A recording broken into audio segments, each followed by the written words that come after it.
आज हम लोग चैप्टर 6 से स्टार्ट करेंगे। तो चैप्टर 6 में सबसे पहला टॉपिक है सिमिलर, हाँ समरूप। तो ध्यान देना, सबसे पहले समरूप होता है क्या, ठीक है। तो मैं एक ट्राइंगल की बात करता हूँ। तो ट्राइंगल में तो ध्यान देना, मैंने बोला ये ए है, ये बी है, ये सी है, ठीक हो गया। फिर से एक और ट्राइंगल थोड़ा सा बना लिया, ए लिया, बी लिया, सी लिया, हाँ। अब अगर देखो सिमिलर, हाँ समरूप, अगर ये दो ट्राइंगल्स सिमिलर है तो इसकी कंडीशन क्या होगी, इसके सारे एंगल, इसको P, इसको Q, इसको मैं R बोल देता हूँ, हाँ। तो अगर ये दो ट्राइंगल सिमिलर है तो इसकी कंडीशन क्या होगी, एंगल A बराबर एंगल P, ये इसके बराबर होगा, एंगल D बराबर एंगल Q, ये इसके बराबर होगा, एंगल C बराबर एंगल R हो जाएगा, ठीक है। फर्स्ट कंडीशन जो यहाँ पर कोई लिखा है, if their corresponding angles are equal, तो ये फर्स्ट कंडीशन। कोई भी दो ट्राइंगल अगर सिमिलर कब होंगे, जब उसके कॉरस्पॉन्डिंग एंगल्स आपस में बराबर। तो एंगल ए बराबर एंगल पी, एंगल बी बराबर एंगल क्यू, एंगल सी बराबर एंगल आर हो जाएगा। सेकंड कंडीशन क्या है, ये A B upon P Q बराबर B C upon Q R बराबर ए सी अपॉन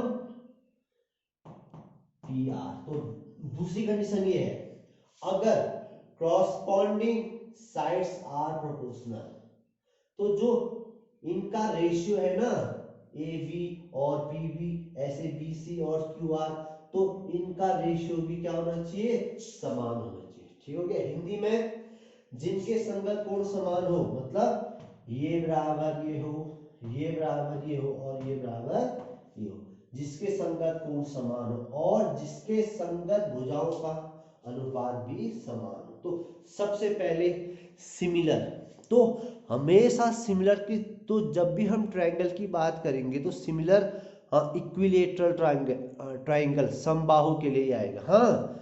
तो सबसे पहले तो ये सिमिलर हेडिंग डाल के ये नोट लिखोगे, सिमिलर होता है क्या। तो सिमिलर जिसके क्रॉसपॉन्डिंग एंगल्स इक्वल हो और क्रॉसपॉन्डिंग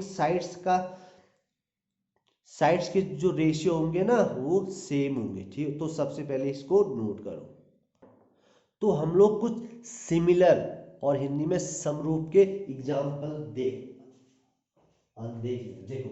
सबसे पहले ये सर्कल है ना, सेंटर हो गया, ठीक हो गया। ये एक और सर्कल है, तो इसका भी सेंटर क्या हो गया, ये मतलब ये सारे सर्कल क्या हो गए, सेम तो हो गए ना। तो ये क्या हो गया, सिमिलर, ठीक है। तो ये एग्जांपल में लिखोगे। ट्राइंगल, ये देखो, ये ट्राइंगल हो गया, ये भी तो ट्राइंगल है ना। तो ये भी क्या हो गया, सिमिलर। ये स्क्वायर, ये भी तो स्क्वायर ही है। तो ये एग्जांपल है सिमिलर फिगर, हाँ। तो ये एग्जाम्पल में लिखना कि ये सिमिलर, हाँ। तो ये सिमिलर फिगर, तो ये तो सारे सारे ट्राइंगल क्या होंगे, सिमिलर होंगे, समरूप होंगे। सारे सर्कल क्या होंगे, सिमिलर होंगे। सारे स्क्वायर्स क्या होंगे, सिमिलर होंगे। तो ये एग्जाम्पल है, ठीक हो गया। चलो इसको लिखो। अब 6.1 का फर्स्ट क्वेश्चन। तो सबसे पहले ऑल सर्कल्स आर, तो फर्स्ट में बताया था ना, सारे सर्कल क्या होते हैं, सिमिलर ना। ऑल सर्कल आर सिमिलर, ठीक है। हिंदी में सारे वृत्त क्या होते हैं, समरूप आएगा, ठीक है। ऑल स्क्वायर्स आर सिमिलर ना। सारे वर्ग क्या होते हैं, हाँ समरूप होते हैं, ठीक है। फिर ये डेफिनेशन लिखाई थी, two polygons of the same numbers of sides are similar if their corresponding angles are equal and their corresponding sides are proportional, proportional. तो ये मैंने तो डेफिनेशन भी तो लिखा है। तो ये है 6.1 का फर्स्ट क्वेश्चन। करो इसको। क्वेश्चन नंबर 2 है, हमको दो दो एग्जाम्पल देने हैं कि सिमिलर फिगर फर्स्ट पार्ट है और सेकंड पार्ट है नॉन सिमिलर फिगर। ठीक है, तो हिंदी में अगर हम लोग बोले तो समरूप आकृतियां और ऐसी आकृतियां जो समरूप नहीं है। तो अब जैसे ही नाम से आ रहा है सिमिलर, तो फर्स्ट एग्जाम्पल मतलब समरूप, क्या ये सर्कल ना, सर्कल हो गया। तो ये क्या एग्जाम्पल है, सिमिलर फिगर। हाँ, एक एग्जाम्पल क्या है, ये ट्राइंगल हो गया, फिर ट्राइंगल ये। तो ये एग्जाम्पल क्या है, सिमिलर फिगर के। ठीक हो गया, जो समरूप है। अब इसका नॉन सिमिलर फिगर मतलब एक सर्कल हो गया और एक स्क्वायर हो गया। ठीक हो गया फर्स्ट एग्जाम्पल। सेकंड क्या हो सकता है, एक ट्राइंगल हो गया और एक रेक्टेंगल हो गया। तो ये एग्जाम्पल है सिमिलर फिगर और नॉन सिमिलर फिगर के।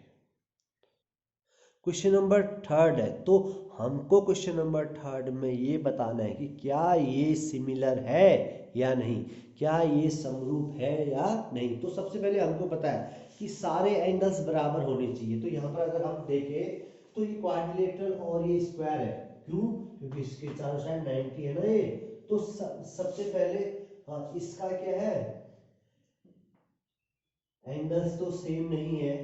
हाँ, तो चाहे तो इसका साइडों का रेशियो अगर सेम भी हो तो उससे मतलब नहीं है। तो जैसे ये P S upon A B, क्या ए डी हो गया, और P Q upon A B हो गया, और Q R upon B C हो गया, और R S upon C D हो गया। देखो सबका अगर मैं रेशियो चेक करूँ तो पी एस कितना दिया है 1.5 अपॉन 3, तो ये भी आ गया 1.5 अपॉन 3, 1.5 अपॉन 3, 1.5 अपॉन 3। तो मैं इसको सॉल्व करूंगा तो 1/2 आएगा। ये पॉइंट हटेगा तो 0, पॉइंट हटेगा तो 0, पॉइंट हटेगा तो 0, पॉइंट हटेगा तो ये सब क्या आ गए।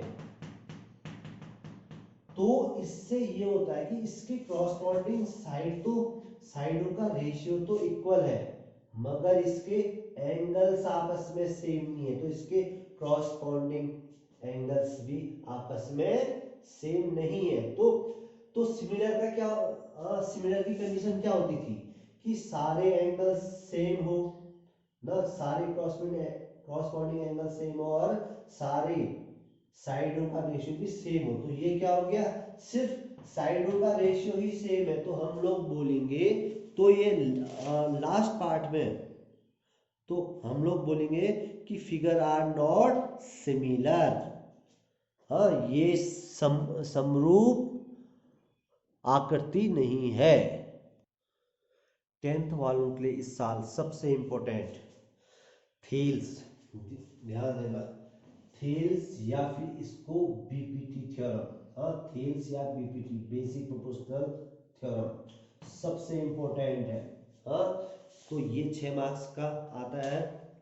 तो इसको अच्छे से बिल्कुल समझ के करना होगा, क्या थेल्स या बीपीटी बेसिक प्रोपोर्शनल थ्योरम। तो इसको थेल्स भी कहा जा सकता है और बीपीटी, और हिंदी में थेल्स या आधारभूत प्रमेय। हाँ, तो सबसे पहले ये है क्या, तो इसकी डेफिनेशन आएगी। ठीक है, तो इंग्लिश वाले ये लिखना, हिंदी वाले ये लिखना। If a line is drawn parallel to one side of a triangle to intersect the other two sides in distinct point, then other two sides are divided into the same ratio। Hindi में किसी त्रिभुज की एक भुजा के समांतर खींची गई रेखा उसकी अन्य दो भुजाओं को जिन दो बिंदुओं पर काटती है वे बिंदु उस भुजाओं को समान अनुपात में विभाजित करती है। तो सबसे पहले तुम लोग इस डेफिनेशन को लिखो, तो मैं इसके बाद इस थ्योरम को करता हूँ प्रूफ। तो जरा देखना, मैं तो ये डेफिनेशन है उसको भी समझाते रहूंगा क्या क्या है। ठीक है, तो सबसे पहले डेफिनेशन लिखो, फिर मैं इसको प्रूफ भी करता हूँ, हाँ सिद्ध भी करता हूँ। चलो पहले ये थेल्स थ्योरम लिखो। तो थेल्स थ्योरम होती क्या है, ठीक है। अब हम उसको प्रूव कर रहे हैं। तो एक ट्राइंगल ए बी सी है, तो ध्यान देना ए बी सी है, तो ए बी और ए सी में कोई दो पॉइंट ये, तो ये लाइन ऐसी होनी चाहिए, डी जो लाइन है ऐसी होनी चाहिए जो इसके पैरेलल हो, हाँ इसके पैरेलल हो, मतलब डीई पैरेलल हो बीसी के, और जो A D upon D B है ना, और A E upon E C है, A D upon D B और A E upon E C, तो इनका रेशियो भी क्या होना चाहिए, सेम। तो यही है डीपीटी, हाँ, कि ए डी अपॉन डी ई का ratio A E upon E B के बराबर होगा। तो सबसे पहले फिगर बनाओ, फिर मैं इसको प्रूव करता हूं। तो ये है थेल्स, तो हमको इसको करना है प्रूफ, हाँ। तो सबसे पहले सिर्फ अभी फिगर ही बनाओ, सिर्फ फिगर, ध्यान से समझना है। तो सबसे पहले डेफिनेशन तो जो तुमको लिखा है, फिर गिवन, तो भाई तो ये गिवन क्या है, ये ट्राइंगल एबीसी, ट्राइंगल एबीसी, हाँ, डीई पैरेलल बीसी, ये डीई पैरेलल दिया है बीसी के, तो ये दोनों पैरेलल है। फिर इंटरसेक्ट ए बी को डी में काट रहा है, ए सी को ई में काट रहा है, हाँ क्या क्या, ए बी को डी में काट रहा है और ए सी को ई में, हो गया।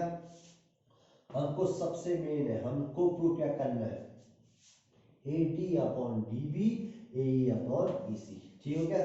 कंस्ट्रक्शन, तो ये हमने क्या किया, B E and C D, तो हमने ज्वाइन किया, ज्वाइन बी ई, तो ज्वाइन हमने बीई किया और सी ई किया, ठीक हो गया। फर्स्ट लाइन, सेकंड लाइन, ई एफ परपेंडिकुलर है ए बी के, ई से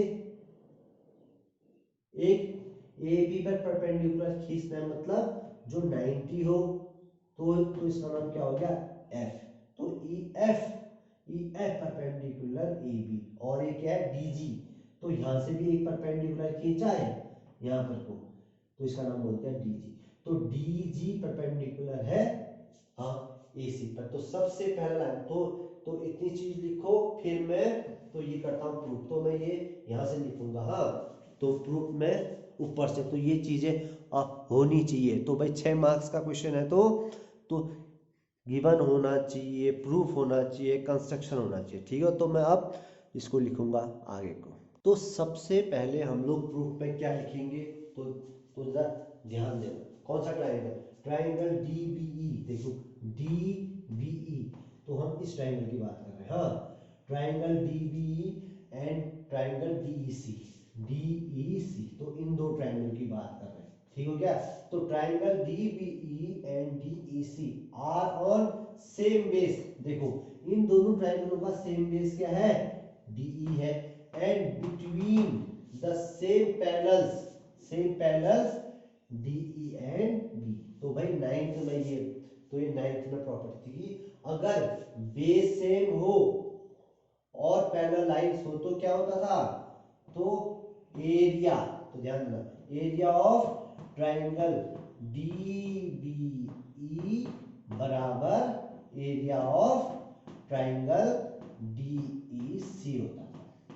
तो इसको बोल दो इक्वेशन 1, इसको बोल दो इक्वेशन 1 बोल दो, ठीक हो गया।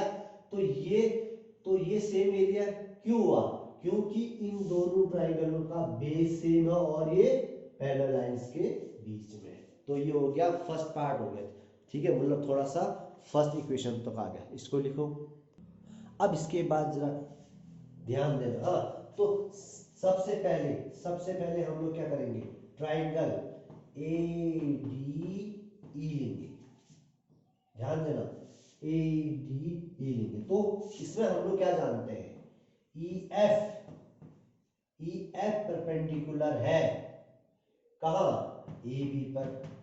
तो भाई जब किसी भी ट्राइंगल में भाई हमको 90 मिलता है तो तो हम लोग क्या कर सकते हैं, area of A D E बराबर half into base into height ना, हाफ इंटू, अभी किस ट्रायंगल की बात हो रही है, ए डी ई, तो ए डी ई में बेस हुआ ए डी और हाइट हुई ई एफ, तो बेस हुआ ए डी, हाइट हुई ई एफ ना, तो मैं इसको क्या बोल दूंगा, इक्वेशन 2 बोल दूंगा।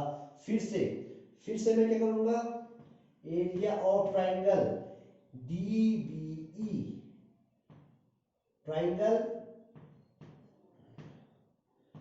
डीबीई, आप देखो कौन सा ट्राइंगल है, डीबीई ना, तो डीबीई, आप जरा ध्यान देना, जो ई एफ परपेंडिकुलर है ना वो ए बी में है, तो जरा ध्यान देना, जो ई एफ परपेंडिकुलर है वो ए बी में है पूरा, तो जब मैं डी ई एफ की बात करूंगा तो ये इस ट्राइंगल के लिए भी हाइट होगा, तो ये चीज समझना है कि half into base into height, तो हाफ बेस तो क्या हो गया, डी बी हो गया भाई, क्योंकि ट्राइंगल डी ई बी के लिए बात हो रही है, डी बी ई बोले डी ई बी बोलो, ठीक हो गया, तो डी बी ई में हाफ, तो बेस क्या हो गया, डी बी हो गया, हाइट हो गया ई एफ हो गया, तो भाई हमने फर्स्ट में क्या कहा था कि E F perpendicular A B, तो ये इस ट्रायंगल के लिए भी हाइट हो गया, तो इसको क्या बोल दो, इक्वेशन 3 बोल दिया हमने। तो यहां पर को इक्वेशन 2 डिवाइडेड बाय इक्वेशन 3, तो यहां पर से हमने क्या किया, इक्वेशन 2 डिवाइडेड बाय इक्वेशन 3, तो इन दोनों को हमने क्या कर दिया, डिवाइड कर दिया, A D E upon triangle D B E, तो ये क्या आ गया, तो ये क्या था ऊपर में, half into A D into E F upon में half into D B into E F, तो इससे ये गया, हाफ से हाफ गया तो क्या बचा, A D upon D B ना, तो इसको बोल दो इक्वेशन 9, तो यहां से हम लोग क्या करते हैं, तो हम लोग यहां से क्या करते हैं कि इस वाले को हम इस साइड लाते हैं, हाँ, तो क्या आ गया, area of triangle A D E equals to, तो ये बराबर ये आया ना, तो ये नीचे वाले को वहां मल्टीप्लाई में लाता हूं, A D upon D B into, तो ये गया वहां मल्टीप्लाई में, एरिया ऑफ ट्राइंगल डीबीई, तो इसको बोलने का इक्वेशन एक्स बोलो इसको, हाँ, तो इसको क्या बोलो, इक्वेशन एक्स, तो इसको इक्वेशन एक्स बोला, ठीक हो गया। अब सेम चीज हम लोग दूसरे साइड से भी करते हैं, बस अब हम लोग सेम चीज, तो ये इक्वेशन 1 को याद करना है, हाँ, अब हम लोग सेम चीज उस साइड से करते हैं, ट्राइंगल ए डी ई, तो भाई ट्राइंगल तो सेम है, अब हमने इस साइड क्या किया है, ध्यान देना, डी जी परपेंडिकुलर है कहाँ, AC में, ध्यान देना, डी जी परपेंडिकुलर है AC में, तो हम फिर से वहां के लिए भी क्या, एरिया ऑफ ट्राइंगल ADE, तो भाई क्या होता है, half into base into height, half into base क्या है भाई, जो जिसमें 90 बना रहा वो क्या हो गया, बेस मतलब ए हो गया, इंटू हाइट क्या हुआ, जो 90 बना रहा मतलब DG हो गया, तो ठीक हो गया, तो मैं इसको इक्वेशन 3 बोल देता हूं। फिर एरिया ऑफ ट्राइंगल, अब DCE बोलो या DEC बोलो, तो बात एक ही है, DEC में half into base into height, same चीज जो हमने इस साइड के लिए किया था ना EF के लिए, वही चीज वहां भी, DEC के लिए बेस तो ईसी हो गया मगर हाइट क्या हो गया, बेस क्या हो गया, ईसी हो गया मगर हाइट डीजी है, क्योंकि हमने बता रखा है कि डीजी परपेंडिकुलर एसी में है। तो यहाँ पर को हाफ इंटू बेस तो क्या हो गया, ईसी हो गया मगर हाइट क्या हो गया, डीजी हो गया। इसको इक्वेशन 4 बोल देते हैं। ठीक हो गया। तो इक्वेशन 3 अपॉन इक्वेशन 4, तो area of triangle ADE upon area of triangle DE, sorry ये क्या है, DEC होगा, हाँ DEC होगा, DEC।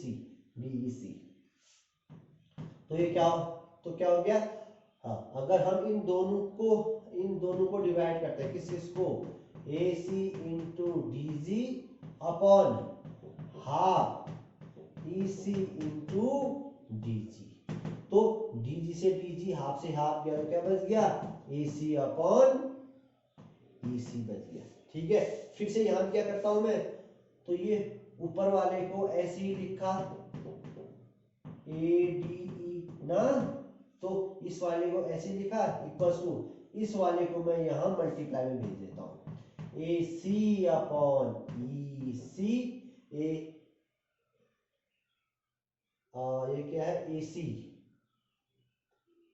हाफ इंटू, तो हमने AD में हाफ इंटू बेस, अच्छा तो बेस तो AE होगा ना, इसमें तो ध्यान देना बेस क्या होगा, AE होगा, क्योंकि ट्राइंगल ADE की बात हाफ बेस होगा, AE हाइट होगा DE, तो AE बेस होगा, तो इसको थोड़ा सही कर लेना AE, बाकी तो सब सही है। तो ये AE इंटू, तो ये चीज मैं तो कहाँ भेज देता हूँ, एरिया ऑफ DEC। तो मैं इस इक्वेशन को क्या बोल देता हूं, मैं इस इक्वेशन को क्या बोल देता हूं, y ना। तो सबसे पहले इतना नोट करो, फिर आगे को करते हैं। तो इसको भी, हाँ ये ही करना है, इसको भी, हाँ। तो इसके बाद तो इसके बाद क्या होगा, तो इसको भी ए करना, हाँ। तो ये क्या आ गया, ए अपॉन AC। आप देखो लास्ट काम, equation x and equation y में, equation x and equation y में क्या था, देखो दोनों के लेफ्ट साइड सेम है ना, जब दोनों के लेफ्ट साइड सेम होंगे, ध्यान देना, जब दोनों के लेफ्ट साइड सेम होंगे तो राइट साइड भी तो सेम होंगे ना, तो राइट साइड क्या है, ये E upon EC into area of, तो यहाँ पे तो ऐसा भी लिख सकते हो और ट्राइंगल भी लिख सकते हो, बात देखिए,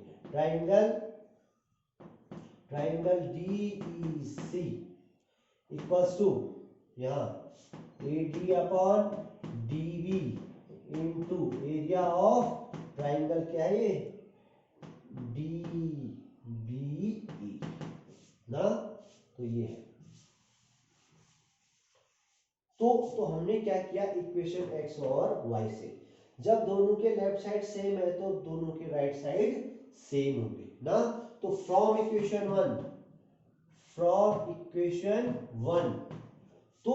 तो इक्वेशन 1 में क्या था, तो इक्वेशन 1 में क्या था कि एरिया ऑफ ट्राइंगल DEC बराबर था ट्राइंगल एरिया ऑफ, तो ये हमने फर्स्ट में प्रूव किया था DBE।